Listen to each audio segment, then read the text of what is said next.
সুপ্রিয় ষষ্ঠ শ্রেণীর শিক্ষার্থীরা, আশা করি তোমরা ভালো আছো। আজকে আমরা তোমাদের সাথে শেয়ার করব তোমাদের পাঠ্য বইয়ের 6.2 এর 19 নম্বর অঙ্কটি। খুবই ইম্পর্টেন্ট। আশা করা যাচ্ছে এই অঙ্কটি তোমাদের পরীক্ষায় আসতে পারে। তো এখানে দেখো বলে দেওয়া আছে চিত্রে এই AB এবং CD সমান্তরাল। চিত্রটা তারপর আমি বোঝাচ্ছি। এই দেখো এই চিত্র অনুযায়ী AB এবং CD সমান্তরাল মানে হচ্ছে ঠিক একই দিকে যাবে এটা, এবং এটার নাম হচ্ছে তোমার এ, এটা হচ্ছে তোমার বি, এখানে হচ্ছে তোমার সি, এটা হচ্ছে তোমার ডি। এই যেটা সমান্তরাল এবং ইএইচ, অর্থাৎ ইএইচ এর রেখাটা বাঁকা, এটা এরকম যা হবে পরেরটাও ঠিক তাই হবে, এরকম সমান্তরাল। সমান্তরাল হল এই সমান্তরাল এই তথ্যটা, অর্থাৎ এখানে এই ই, এটা হচ্ছে তোমার এফ, এখানে তোমার এই জি, আর এখানে তোমার হচ্ছে কত এই এইচ, আর এখানে থাকতেছে এটা।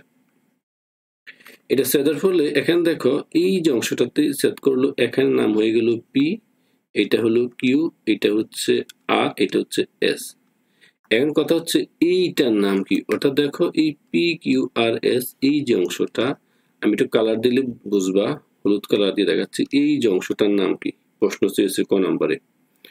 তো আমরা একটি তথ্য জানি, যে চতুর্ভুজের, লক্ষ্য করো, এই একজোড়া বাহু সমান্তরাল মানে বিপরীত বাহুদ্বয় সমান এবং সমান্তরাল, দেখো এরকম সমান্তরাল, তাকে আমরা বলবো সামান্তরিক।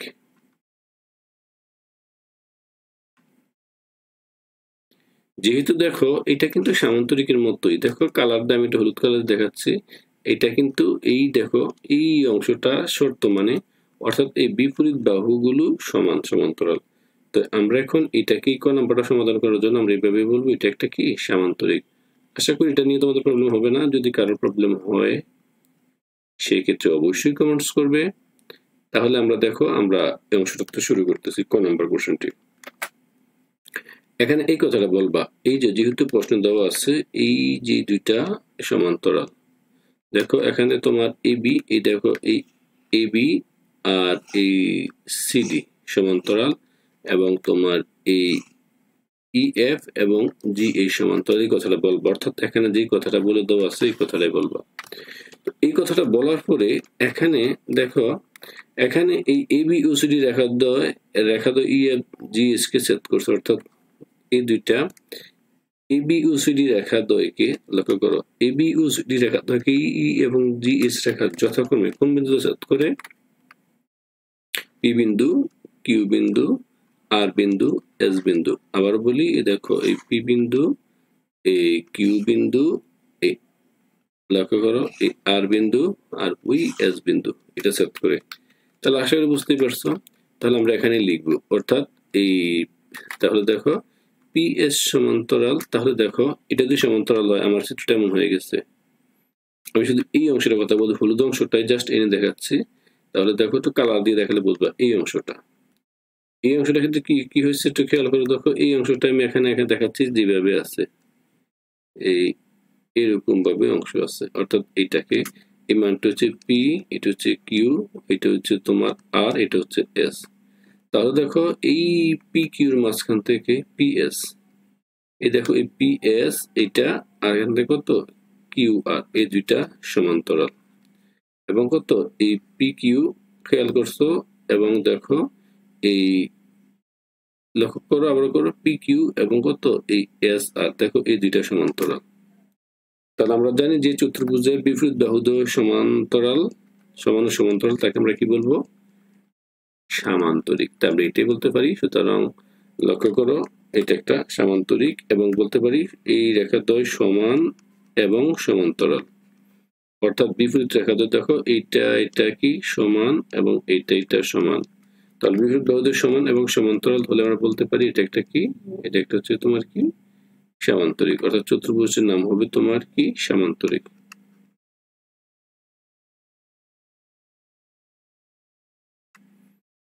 তাহলে বলে ফেলবা এই চতুর্ভুজের নাম হচ্ছে কি সামান্তরিক। তাহলে এই কথাটা আমরা এখানে লিখি নাই, তাহলে অর্থাৎ তোমাদের একটু কালার দিয়ে দেখাচ্ছি, বলবা এই যে তথ্যটা আলোকে আমরা বলতে পারি এটা একটা কি সামান্তরিক।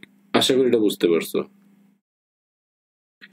এবার দেখো সামান্তরিক বলার পর দেখবা এই চিত্র থেকে 4টি কোণ নিয়ে এদের সম্পূরক কোণ লিখো। আমরা জানি সম্পূরক কোণ হচ্ছে দুইটা কোণের সমষ্টি যদি এই 90 ডিগ্রি হয়। মনে করো এটা তো 90 ডিগ্রি আছে, এই দুইটা মিলে তো 90 ডিগ্রি হবে, তখন এই দুইটাকে কি বলবো আমরা? পূরক কোণ। আশা করি বুঝতে পারছো, পূরক কোণ। আর সম্পূরক তো বুঝতেই পারছো, সম্পূরক হবে দুইটা মিলে যদি এক সরল কোণ বা 180 ডিগ্রি হয়। তো এটা আঁকার জন্য আমরা শুরুতেই এই তথ্যগুলো আমরা একবার লিখে ফেলবো। দেখো এই যে এখানে বলছে, প্রথমে আমি একটা করে বুঝিয়ে দেব, না বুঝলে তোমরা ক্লিয়ার করবে। এই দেখো চিত্র থেকে বলছে এই এ ই এ পি এফ এর সম্পূরক কোণ। খেয়াল করো, এই দেখো কোণ এ পি এবং এফ, এই অংশটা তোমাদের আবার দেখাচ্ছি। দেখো একটু কালার দিয়ে আমি নিচে এঁকে দেখাচ্ছি। কোনটা দেওয়া আছে? এ এইভাবে দিয়ে দেওয়া আছে, অর্থাৎ এ পি এফ। দেখো এটা সম্পূরক কোণ কত হবে? লক্ষ্য করো এ পি, তাহলে সম্পূরক হলে কত হবে বলতো? আমাদের কত হয়? 180 ডিগ্রি হয়।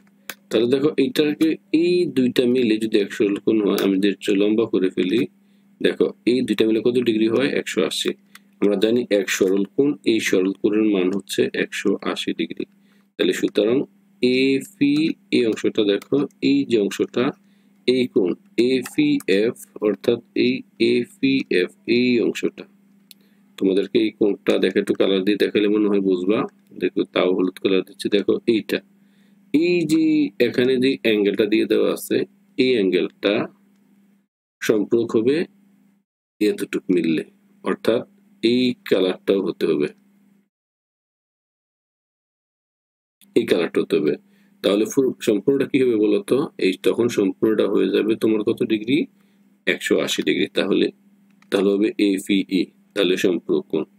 এবং একান্তর কোণ কোনটা হচ্ছে? ধরো আমরা জানি একান্তর কোণ হচ্ছে তোমার পি কিউ ডি, অর্থাৎ পি কিউ ডি।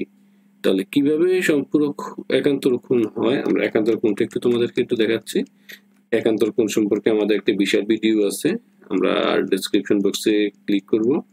এবার একান্তর কোণ বোঝার জন্য আমরা একটা তথ্য অঙ্কন করি।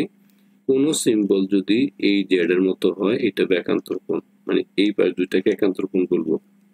তাহলে দেখো এই এখান থেকে এই দুইটা কোণ হচ্ছে একান্তর কোণ, অর্থাৎ এটাও কিন্তু জেড এর মতো আছে। দেখো এটা জেড এর মতো, কিভাবে জেড এর মতো? এ পি কিউ আর, দেখো জেড এর মতো হয়েছে। তাহলে এই কোণটার একান্তর কোণ হবে এটা, অর্থাৎ এটা হচ্ছে তোমার পি কিউ আর। তাহলে পি কিউ আর, অথবা এখানে ডি আছে, লাস্ট ডি একটা দিলে হবে, কারণ এইটা এক কথাই। তাহলে আশা করি বুঝছো। তাহলে একান্তর কোণ, এটা সম্পূরক কোণ এবং একান্তর কোণ আমরা লিখতে পারলাম। এটা নিয়ে আশা করি তোমাদের প্রবলেম হওয়ার কথা নয়, এটা লিখবে, এটা লিখতে পারলেই একটা নাম্বার পাবা। আবার বলছে এই এফ কিউ ডি এর সম্পূরক কোণ। এবার আমরা এফ কিউ ডি আগে নিয়ে দিচ্ছি। ধরো এফ কিউ ডি, আমরা একটু তোমাদেরকে একটু লাল কালি দিয়ে দেখালে একটু বুঝবা। এই দেখো এফ কিউ, এটা হচ্ছে ডি, এটার সম্পূরক কোণ, অর্থাৎ এই কোণটা সম্পূরক কোণ হবে। লক্ষ্য করো, আমরা যদি এই এতটুকু হয়েছে, এটাকে আমরা এই রেখা মিলাতে পারি, অর্থাৎ একই সরলরেখা মিলাতে পারি। এই সম্পূর্ণটা কি? এক সরল কোণ। তাহলে এটাকে দুই ভাগে ভাগ করি। একটা মান হচ্ছে তোমার এই এফ কিউ, এখানে থাকতেছে ডি, তার সম্পূরক কোণ এই অংশটা, অর্থাৎ সি, এটা হবে সি কিউ এফ।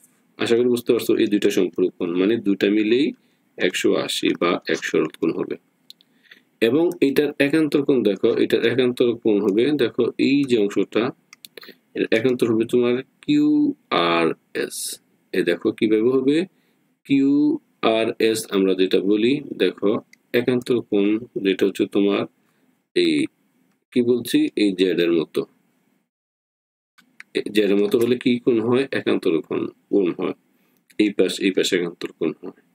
এবং একান্তর কোণ এই মাঝে মধ্যে এমনও হয়, অর্থাৎ এই পাশে একটা গেল, যদি একই সমান্তরাল হয়, এইটা এবং এইটা পরস্পর একান্তর কোণ। আশা করি বুঝতে পারছো।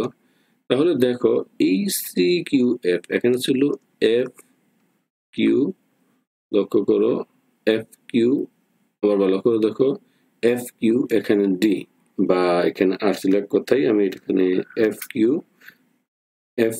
এখানে হচ্ছে ডি, এই কোণটা, তাহলে এই কোণটার একান্ত কোণ হবে এই, লক্ষ্য করে এখানে নাম দিয়েছি আর, কারণ কোণ এখানেও যায় এখানেও যায় এখানেও তা, তো আমরা এটা দেওয়ার ক্ষেত্রে তাহলে আমরা কি দেবো কিউ আর, খেয়াল করো কিউ আর এস, অর্থাৎ এইটা এই দুইটাও একান্তর কোণ, অর্থাৎ এই অংশটা এবং এই অংশটা, এই দুইটা অংশই হবে একান্তর কোণ। আশা করি তোমরা এই অংশটা বুঝছো। অর্থাৎ এইটা কিন্তু খুব ইম্পর্টেন্ট একটি অংশ, একান্তর কোণ চেনা। যদি না চিনো সেক্ষেত্রে বলবো, আমি তোমাদেরকে বুঝিয়ে দিয়েছি একান্তর কোণ। এবার আমরা চারটি বলছো তো, এবার এই আরো আরেকটা কোণ নিচ্ছি। লক্ষ্য করো জি আর ডি, এই জি আর ডি, এইটা এর সম্পূরক কোণ দেখো, এটা কিন্তু একটা স্ট্রেট লাইন, এটাকে জাস্ট দুই ভাগে ভাগ করছি, একটা হচ্ছে তোমার জি আর ডি, এখানে হচ্ছে এস, তো জি আর ডি এটার সম্পূরক হলে এটা মিলাতে হবে, অর্থাৎ 180 হবে এইচ আর ডি, দেখো এইচ আর ডি মিলে গেল। এখন জি আর ডি, দেখো জি আর ডি এর আমার যেটা করব একান্তর কোণ হবে তোমার আর এস এবং হচ্ছে এ বা পি। এটা কিভাবে হবে আমি আরেকবার দেখাচ্ছি, আমি আবারও বলছিলাম এরকম। তাহলে দেখো এইটার মান হচ্ছে তোমার এ, এই পাশে দেখো এখানে এ, তা এখানে ধরলাম এই এস, এখানে হচ্ছে তোমার কত আর, এটা হচ্ছে তোমার এখানে ডি। তাহলে দেখো জি আর ডি, এই এখানে ছিল উপরে ছিল জি, দেখো জি আর ডি তাহলে কোণ হয় এটা, এইটার একান্ত কোণ হবে এইটা, অর্থাৎ আর এস এ, দেখছো আর এস এ, অর্থাৎ একান্তর কোণ আবার বলি কার মতো হয়, এই জেড এর মতো হয়, এই কোণ হয়, তাহলে এইটার একান্তর কোণ এটা, এটা আর এস এ। এবার আমাদের কাজ থাকবে লাস্ট আরেকটি বলছে, চারটি বলছে, আমরা চারটি এখানে খুব সহজে নির্ণয় করে ফেলবো। তো 4 নাম্বারটা আসো আমরা একটু খেয়াল করতেছি। 4 নাম্বারটা হচ্ছে তোমার এইচ এস বি, খেয়াল করো আমার এই এইচ এস বি, তাহলে কোণ হচ্ছে এইটা, আবার তোমাদেরকে সুবিধাটা দেখাচ্ছি, এইচ এস বি এটা নিয়ে নিচ্ছে এইচ এস বি, তাহলে তার যদি আমি এই সম্পূরক কোণ অঙ্কন করতে যাই তাহলে দেখো, তাহলে এটা 180 মিলাইতে হবে, তাহলে তার নাম দিলাম দেখো এটার সাথে এটা মিলাইতে হবে, তাহলে এইচ এস বি এর সম্পূরক হবে এই জি এস বি, লক্ষ্য করো এই জি এস বি, এবং এই এটার লক্ষ্য করো এটার আরেকটা যদি আমি একান্তর কোণ নেই, এটা হবে তোমার এই এস আর সি, এই এস আর সি এই অংশটা,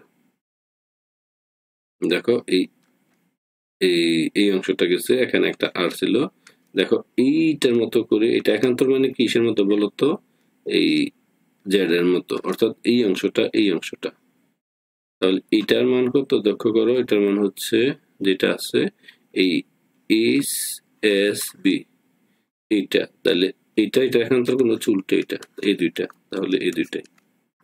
তো আশা করি তোমরা একান্তর কোণ মানে সম্পূরক কোণ এবং একান্তর কোণ চিনেছো।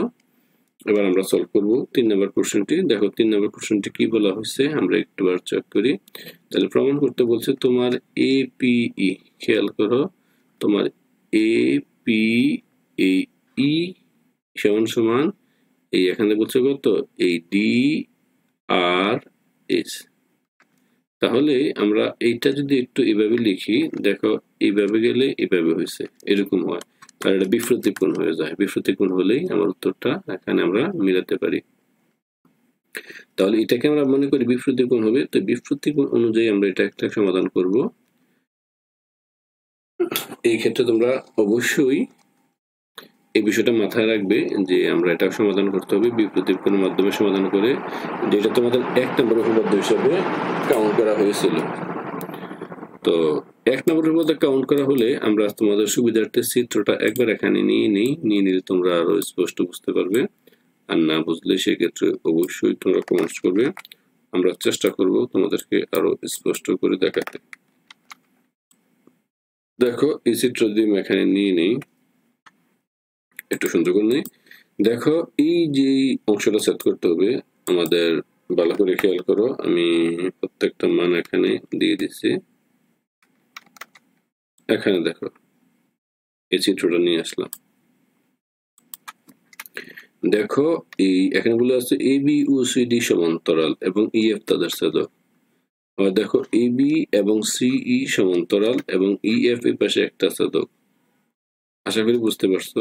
তাহলে ছেদক হলে এই দেখো এই এ পি ই, এটার অনুরূপ কোণ মানে একই রকম হয়। লক্ষ্য করো এই সি, লক্ষ্য করো কিউ, এটা হচ্ছে তোমার ই, এই অংশটা, অর্থাৎ এটা অনুরূপ কোণ। আবার বলি অনুরূপ কোণ কখন হয়, এই যে দুইটা সমান্তরাল রেখার মাঝখানে যতটা টানবো এটা এটা এটা সবগুলো অনুরূপ কোণ, তাই আমরা এখানে অনুরূপ লিখলাম। আশা করি বুঝতে পারছো। আবার দেখো এই অংশটাতে আবার বলে দেওয়া আছে, আবার ইএফ, লক্ষ্য করো এই ইএফ আর এখানে কত জিএস এবং জিএস, ইএফ এবং জিএস এই দুইটা কি সমান্তরাল, এবং লক্ষ্য করো সিডি তাদের ছেদক, এটা তাদের ছেদক। আবার বলো এটা দেখাচ্ছে পাশে, সেটাকে দেখাচ্ছে এইটা হলে তাদের, এটা তাদের ছেদক। তাহলে ছেদক হলে এখন দেখো এই যে মানটা আছে সি কিউ ই, তাহলে লক্ষ্য করো এই সি কিউ ই, এটার অনুরূপ কোণ হবে এইটা, এটা হবে তোমার এই সি আর জি, মানে একই দিকে হয়। আশা করি বুঝছো এই দুইটা অনুরূপ কোণগুলো পরস্পর সমান হয়। তাহলে আমাদের যে আলোচনা করলাম এই যে বেসিক অংশটা আশা করি তোমরা বুঝে ফেলছো। এবার আমরা এটাকে প্রমাণ করব অনুরূপ, দুইটা তো অনুরূপ। এবার দেখো, সুতরাং যদি দুইটা অনুরূপ সমান হয় তাহলে এ পি ই, খেয়াল করো এই এ পি ই এটা সমান হবে কত, এই সি আর জি, এই দুইটা, যেহেতু এইটা এটার সমান আবার এইটা এটার সমান, একই কথা, এইটা এটার সমান, তাহলে এইটা কিন্তু একই এবং এটার সমান।